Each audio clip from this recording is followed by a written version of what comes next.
우리 주님은 죽음을 종종 자는 것으로 표현하셨습니다.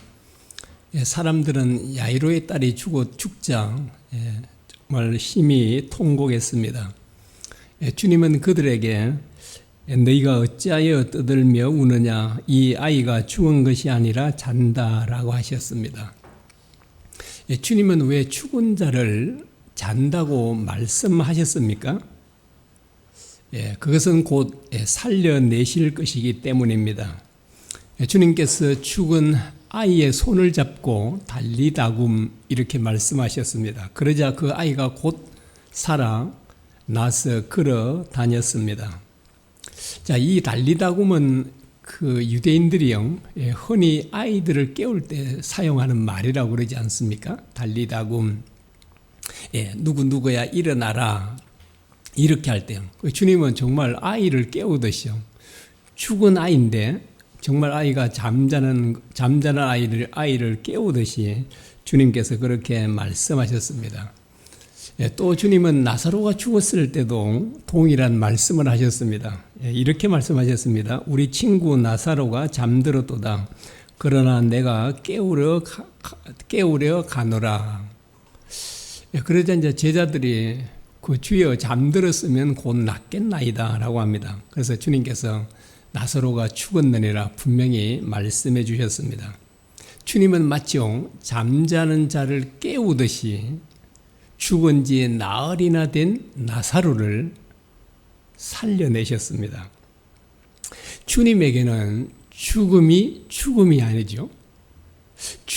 예수님 안에서는 죽음은 곧 잠자는 것에 불과합니다.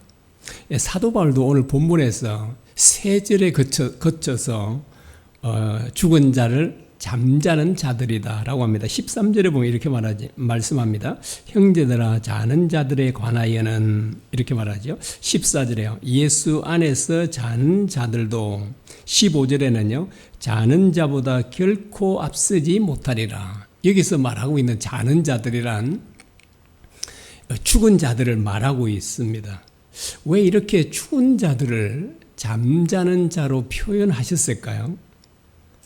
바로 주님 재림 때 다시 살아날 것이기 때문입니다. 그 데살로니가 이 모든 성도들은 주님의 부활은 믿었습니다.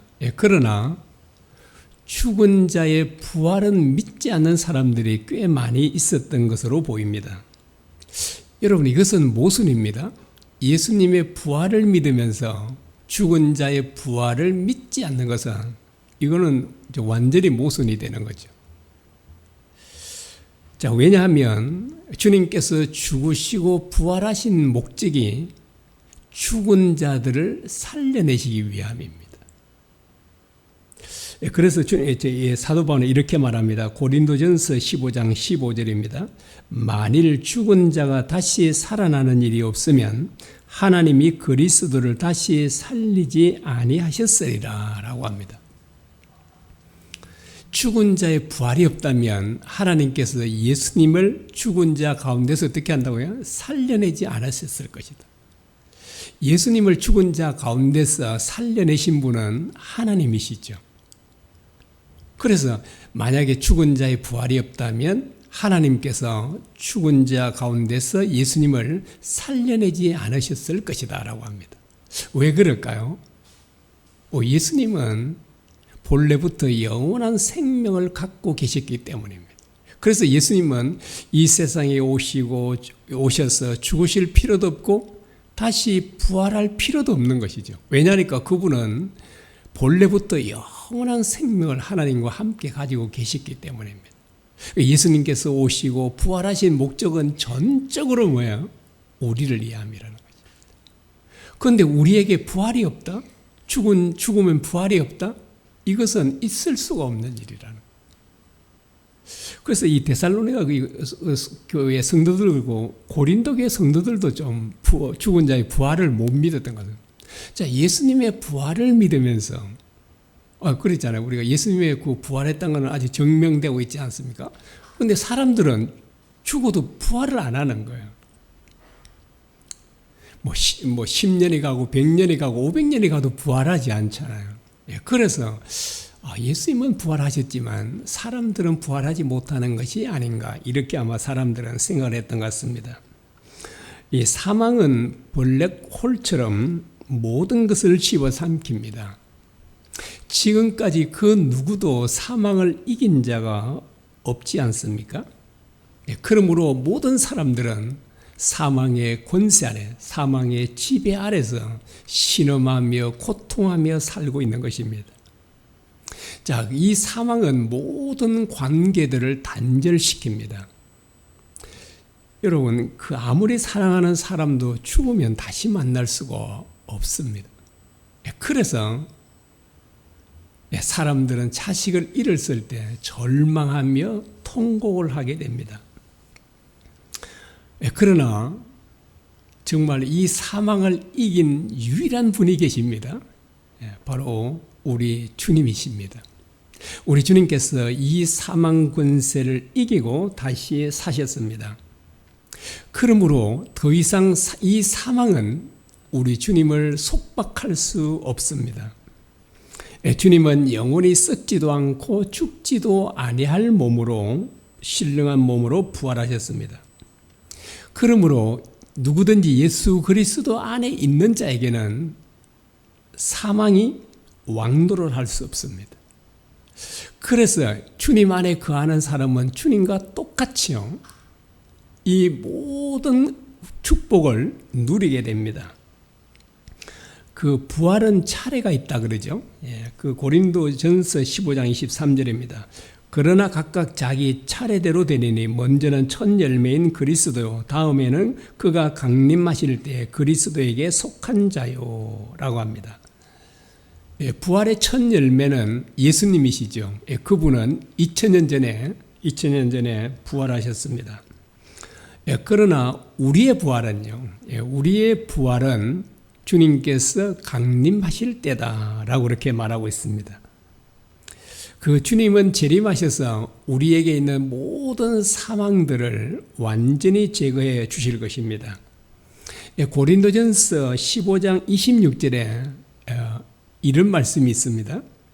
맨 나중에 멸망받을 원수는 사망이니라 라고 합니다.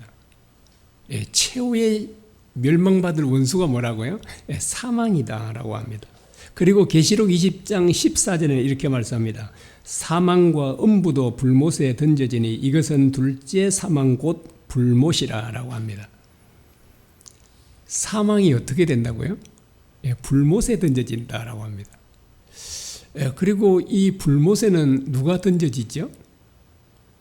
사탄과 그 밑에 있는 수하들, 그리고 사탄을 쫓는 모든 사람들도 그곳에 던져질 것이다 라고 이렇게 말하고 있습니다. 그래서 이 사망이 불못에 던져지고 나면 우리는요, 영원히 사망을 볼 수 없을 것입니다. 사실 보고 싶지도 않죠. 보고 싶지도 않는 사망이지만, 그러나 이 사망을 영원히 우리는 보지 못합니다. 그래서 하나님의 나라에는 다시 사망이 없고 아픈 것이 없고 그렇게 말씀하고 있습니다. 이 사망의 권세로부터 유일하게 벗어날 수 있는 길은요, 예수님 안에 거하는 것입니다. 예수님 안에는 사망이 없습니다. 사망을 이기셨기 때문에요. 그분 안에는 사망이 전혀 없습니다. 그러므로 예수님 안에 거하는 사람은 사망의 권세로부터 완전하게 벗어날 수 있습니다. 그리고 주님의 재림은 반드시 있을 것임을 이제 오늘 본문에도 말씀하고 있죠. 14절입니다. 우리가 예수께서 죽으셨다가 다시 살아나심을 믿을진대 이와 같이 예수 안에서 자는 자들도 하나님이 그와 함께 데리고 오시리라 라고 합니다. 자, 하나님께서 예수님 안에 자는 자들과 이 예수님과 함께 어떻게 한다고요? 데리고 오실 것이다. 재림할 것이다. 이렇게 말합니다. 자, 이것은 재림이 반드시 있을 것임을 의미합니다. 그리고 재림 때까지 살아남아 있는 그 사람들은요, 살아남은 사람들은 이 잠자는 자보다 결단코 앞서지 못한다는 것입니다. 그래서 잠자는 자들이 먼저 다시 살아난다라고 하는 것입니다. 그 15절입니다. 우리가 주의 말씀으로 너희에게 이것을 말하노니 주께서 강림하실 때까지 우리 살아남아 있는 자도 자는 자보다 결코 앞서지 못하리라. 이것은 죽은 자들이 반드시 살아날 것을 의미하는 말입니다. 자, 하나님께서 시내산에 임재하실 때도 천둥 번개가 치고 나팔 소리가 매우 크게 울려 퍼졌습니다. 그래서 아마 그때도 이 소리는 실제로 하나님의 나팔 소리가 있었던 것으로 보입니다. 출애굽기 19장 16절에 이렇게 말씀합니다. 셋째 날 아침에 우레와 번개와 빽빽한 구름이 산 위에 있고 나팔 소리가 매우 크게 들리니 진중에 있는 모든 백성이 다 떨더라 라고 합니다. 그 모든 그 천둥 번개를 비롯한 그 나팔 소리가 울려 퍼졌을 때 백성들은 그 소리를 듣고 모두가 두려워 벌벌 떨었다라고 합니다. 그리고 이제 하나님의 그 음성도 듣게 됐죠. 하나님의 목소리도 듣게 된 것입니다. 자, 그러자 이 이스라엘 백성들이 모세에게 제발 자기들에게 하나님께서 직접 말씀하지 않게 해달라는 것입니다. 그 모세 당신을 통해서 말해주면 우리가 잘 들을 테니까 하나님께서 우리에게 직접 말씀하지 않게 해달라고 그렇게 간절히 요청하게 됩니다. 여러분은 그런 적이 없나요? 대부분 많은 그리스도인들이 하나님의 음성을 직접 듣고 싶어 하죠. 그리고 하나님을 만나보고 싶어 합니다. 그런데 이것은 정말 두려운 일이에요. 하나님의 임재하시며 얼마나 두렵고 떨리는 일인지 모릅니다. 심지어는요, 천사들을 본 사람들도 두려웠던 것을 볼 수 있습니다. 그 주님을 직접 만난 사람들은 바로 이미 죽은 자와 같이 되었다라고 합니다. 계시록 1장 17절입니다. 내가 볼 때 그의 발 앞에 엎드러져 죽은 자같이 되며 그가 오른손을 내게 얹고 이르시되 두려워하지 말라 나는 처음이요 마지막이니 라고 합니다. 사도 요한이 그 주님의 모습을 보게 됐습니다. 아마 환상 가운데 본 것 같아요. 그때 이 사도 요한은 얼마나 두렵고 무섭던지요. 완전히 온몸이 굳어진 것입니다. 그래 마치 죽은 자와 같았다라고 합니다. 너무 두려웠다니까 주님께서 그 어깨에 손을 얹어서 그 요한에게 그러죠. 요한아 두려워하지 말라. 두려워하지 말라. 이렇게 주님께서 위로해 주셨던 것을 보게 됩니다. 정말 우리 주님이 어떤 분이신지를 제대로 알면 심히 두려워 떨지 않을 사람이 세상에는 없습니다. 여러분, 그분 앞에서는 온 우주 만물도 두려워 떨 수밖에 없는 분이에요. 정말 우리가 맨날 예수님 주님 막 부르니까 참 주님이 막 그렇게 대단한 분이 아닌 것처럼 보이지만 그분은요, 여러분 모든 것들 어떤 것들도 그분 앞에 두려워 떨지 않을 수가 없는 겁니다. 그만큼 그분은 위대한 분이에요. 진짜 우리의 상상을 초월하는 분입니다. 산천 초목이 뜬다 그러잖아요. 권세 높은 사람이 그 정도가 아니에요. 온 우주 만물이 그분 앞에 두려워 떨 수밖에 없을 정도로 그분은 정말 대단한 분이시다라고 하는 것입니다. 그래서 거룩한 천사들도 그분 앞에 제대로 설 수가 없다 그러잖아요.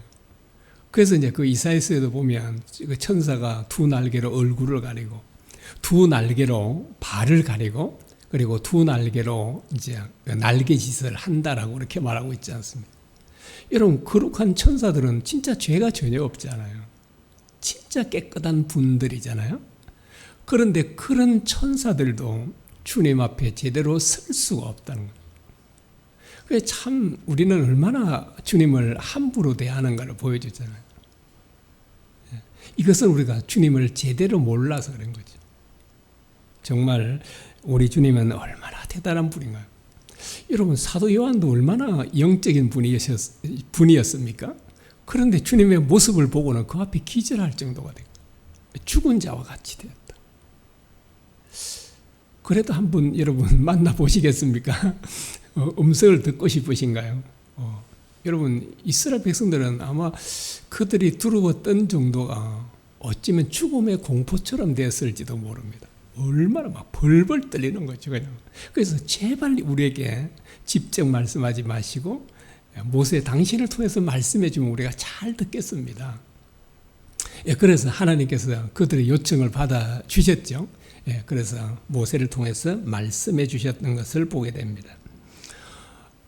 주님께서 재림하실 때 모습은요, 초림 때 모습과는 완전히 다르다라고 하죠. 그 16절과 17절을 보겠습니다. 주께서 호령과 천사장의 소리와 하나님의 나팔 소리로 친히 하늘로부터 강림하시리니 그리스도 안에서 죽은 자들이 먼저 일어나고 그 후에 우리 살아남은 자들도 그들과 함께 구름 속으로 끌려올려 공중에서 주를 영접하시리니 그리하여 우리가 항상 주와 함께 있으리라. 주님께서 초림하실 때는 참 초라한 아기 모습으로 오셨지 않습니까? 그런데 재림 때는요, 정말 그야말로 어마어마한 영광의 모습, 그 모든 천군 천사들을 대동해서 그 주님의 오시는 재림하시는 모습은 장관일 것입니다. 아마 어떤 누가 그 재림하시는 그 앞에 압도되지 않을까요? 그런데 이제 재림 준비한 사람은 기뻐서 춤을 추지만 그렇지 않는 사람들은 정말 가슴을 치며 후회하게 되고 통곡을 하게 될 것이다 라고 성경은 말씀하고 있습니다. 자, 주님의 이 호령은 명령이라 그래요. 주님의 명령, 주님의 호령은, 자, 이 천사장의 소리, 하나님 나팔 소리는 온 세상에 들리지 않는 곳이 없을 것입니다. 자, 주님의 이 명령, 주님의 호령은 모든 곳에 들리게 될 것입니다. 모든 사람들이 듣게 될 것입니다. 심지어는요, 무덤 속에 있는 사람들도 듣게 될 것이다 라고 합니다. 그때는 아마 그 어마어마한 그 소리가요, 아마 이 천지를 진동하지 않을까 그러기 싶습니다. 주님께서 하나님께서 시내산에 나타났을 때도 진짜 진동할 정도가 됐다고 하니까 아마 주님의 재림 때는 훨씬 더 크지 않을까라고 합니다. 그런데 죽은 모든 자들이 주님의 호령을 듣고요, 명령을 듣고 다 살아날 것이다 라고 합니다. 요한복음 5장 25절입니다. 진실로 진실로 너희에게 이르노니 죽은 자들이 하나님의 아들의 음성을 들을 때가 오나니 곧 이때라. 듣는 자는 살아나리라 라고 합니다.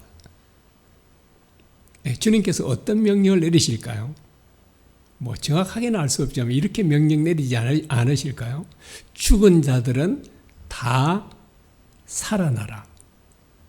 아마 이 한마디 주님의 호령, 주님의 명령에 의해서 그동안 죽어서 묻혀있던 모든 사람들은 다 살아나게 될 것입니다.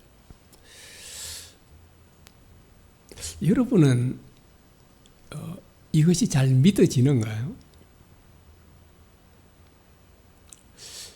어떻게 지금까지 죽은 모든 사람들이 다 살아날 수 있단 말인가라고 하는 겁니다.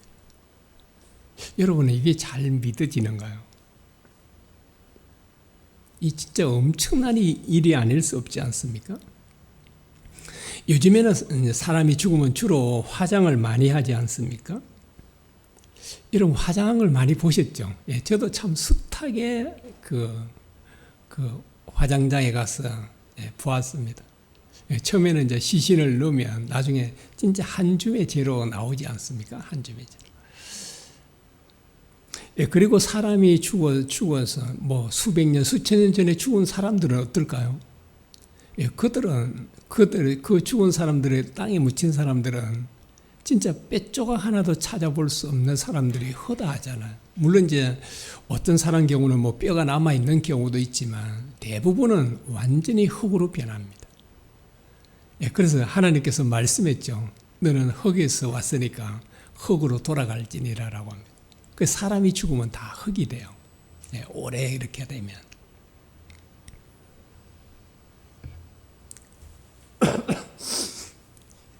여러분, 한 줌의 죄로 그리고 흙으로 변한 이 사람이 어떻게 다시 살아날 수 있단 말입니까?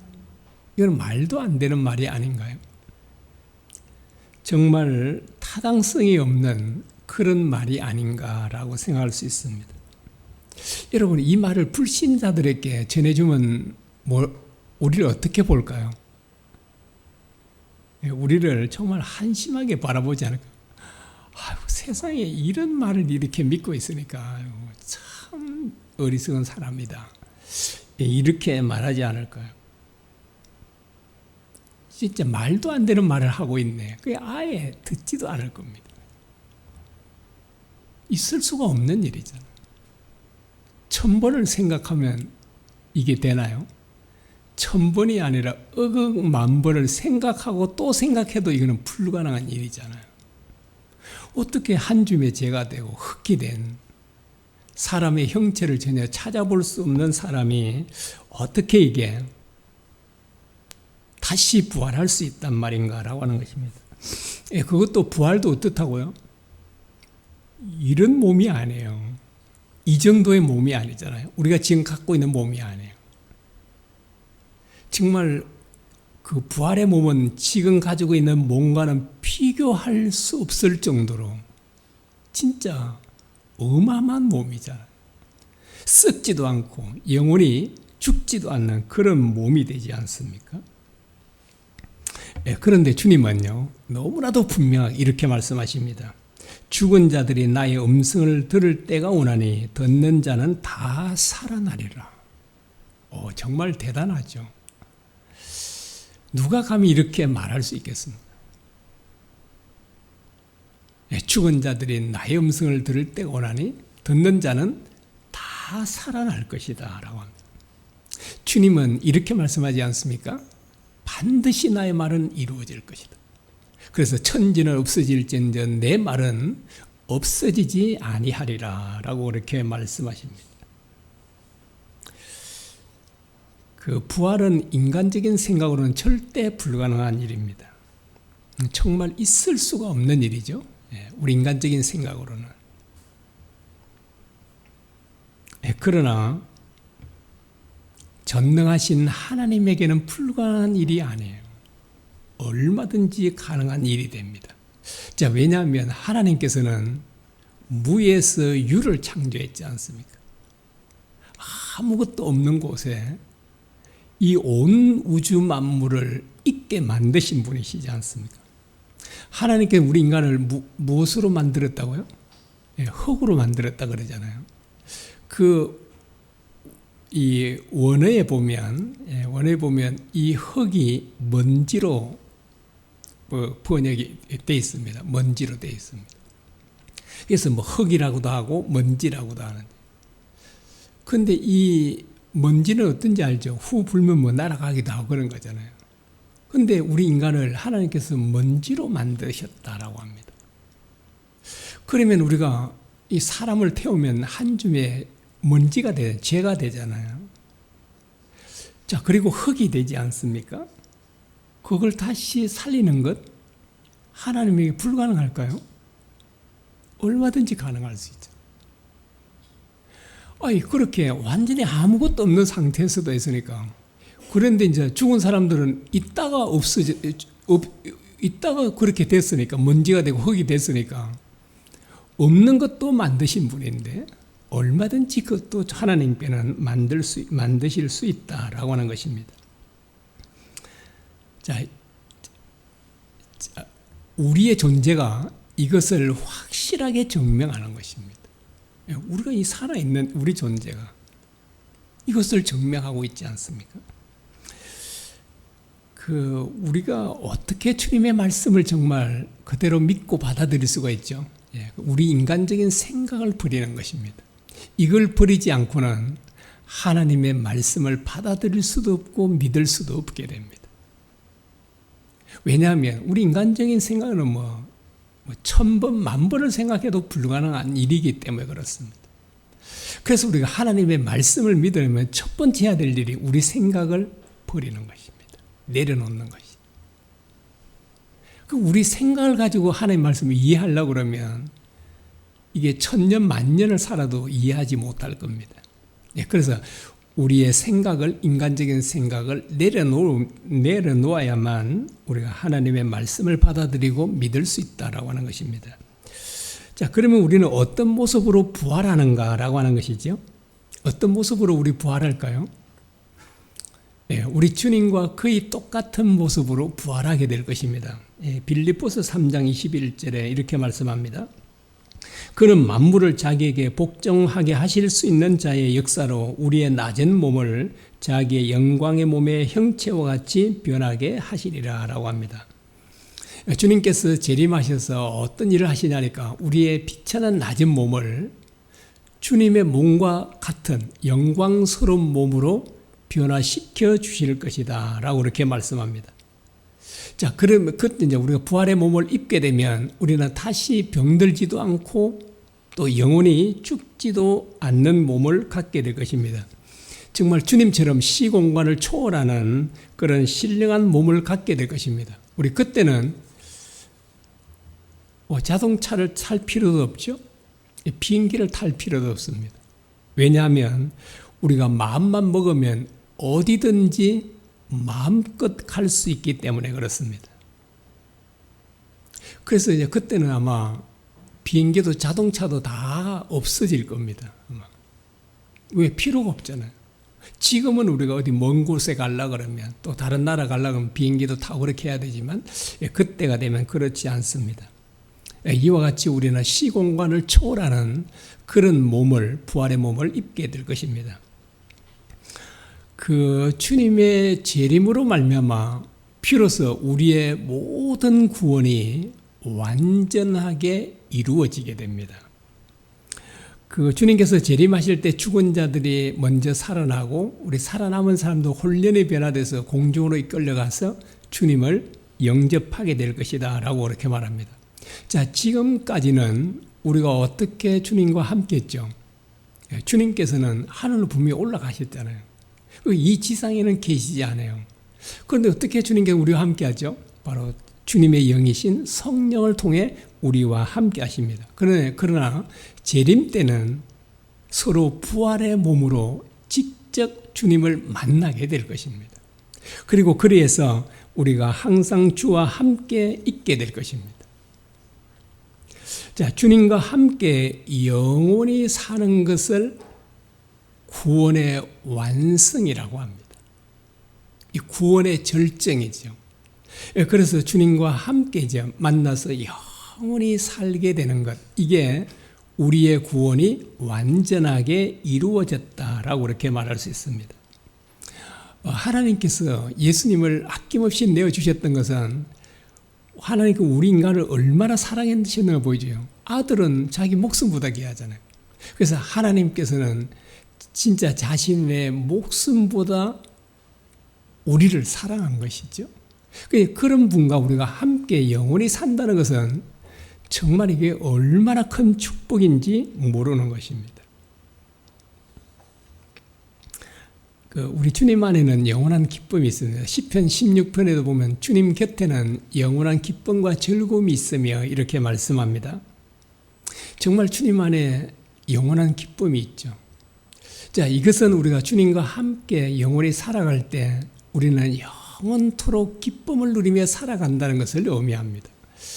여러분, 영원토록 기쁘다는 것, 기쁨 속에 살아간다는 것은 이게 뭐 상상만 해도 즐겁지 않습니까?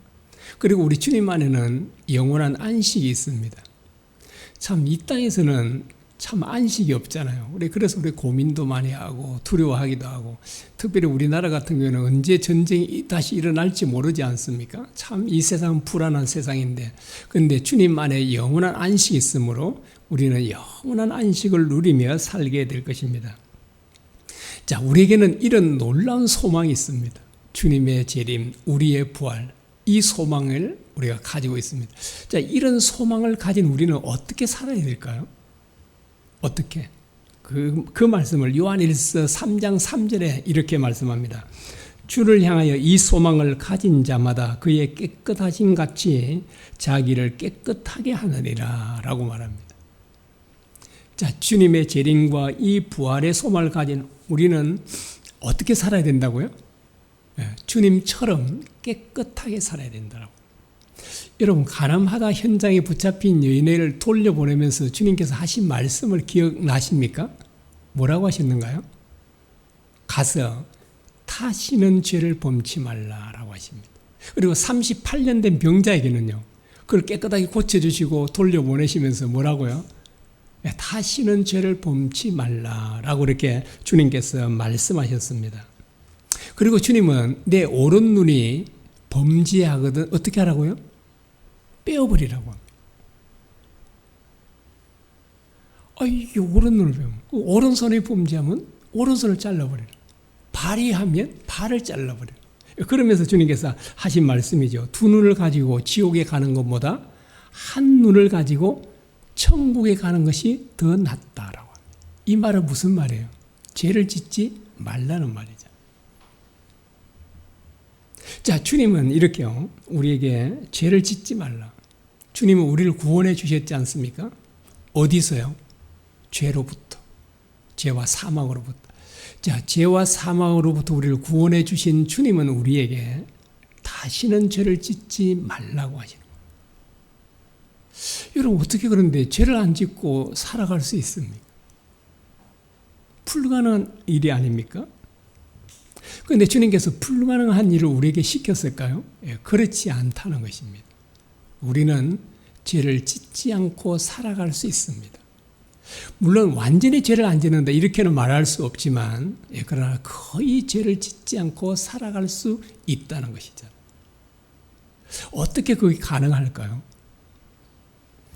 우리 안에 살아계신 주님이 믿어지면 이 삶이 가능하게 됩니다. 저도 그래 조금은 좀 이전보다는 체험을 했습니다. 이런 것들을. 진짜 주님이 믿어지기 시작하자 제가 그렇게 이길 수 없던 죄를 이기는 삶을 살게 되는 것입니다. 그래서 제가 종종 말하죠. 저는 지금 거의 죄를 짓지 않습니다. 라고.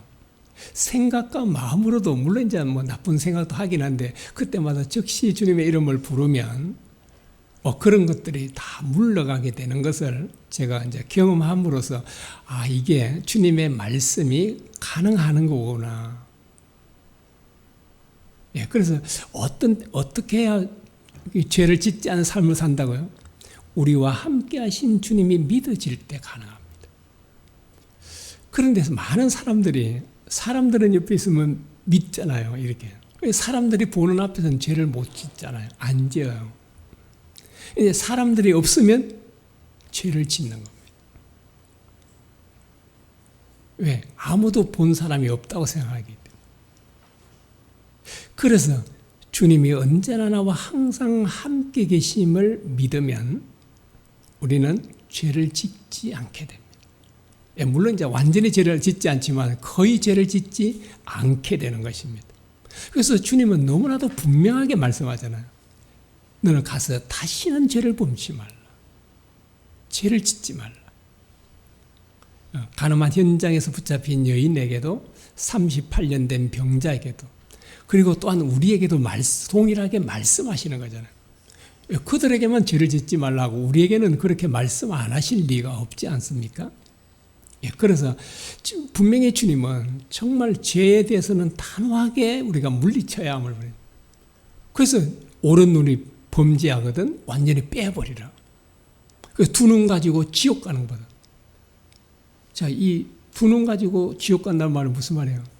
죄를 지으면 지옥 갈 수밖에 없게 된다. 이런 말이잖아요. 그래서 죄를 짓지 않아야 됨을 주님께서 그렇게 경고의 말씀을 하는 겁니다. 물론 이제 우리가 연약해서 때로 죄를 짓죠. 그런데 죄를 지을 때도 어떻게 할 수 있죠? 주님께 회개하면 주님은 우리의 죄를 온전히 그렇게 깨끗하게 씻어주십니다.